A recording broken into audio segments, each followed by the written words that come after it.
ازيكم عاملين الكرام؟ معلومة النهارده كتير قوي من الستات او ستات البيوت بتكلمني بتقول لي الغسالة مش بتنضف كويس. بنروح نبص على الغسالة نلاقي كل حاجة مظبوطة. طب ليه الغسالة ما بتنضفش معاها كويس؟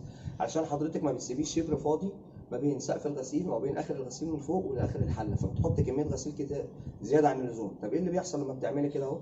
حضرتك لو تفتكر زمان كانت عملية تنظيف الغسيل عن طريق عملية الدعك، احتكاك الملابس ببعضها.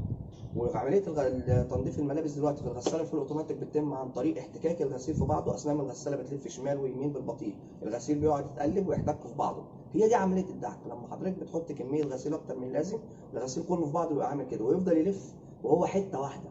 ولا كميه الميه اللي جوه بتخش مظبوطه، ولا المسحوق بيخش مظبوط الكميه اللي جوه، ولا بيبقى فيه فراغ ان الغسيل يتنضف في بعضه. من فضلك سيبي شبر فاضي، حط كميه المسحوق المظبوطه، اختار مستوى الميه المظبوط، اختار درجة الحرارة المظبوطة، وإن شاء الله غسلتك هتبقى زي الفل وتنضف معاك بدون أول غرام ولا جنيه. لو لقيت إن المعلومة مفيدة تابعونا واعملوا لايك وشير. تابعونا على الصفحة مركز زراعي الصالح مهندس مجدي مكرم 012 2 4 5 4 2 0 3 4. لو عجبكم الفيديو ادعمونا، ما تبخلوش علينا بلايك. شكرا.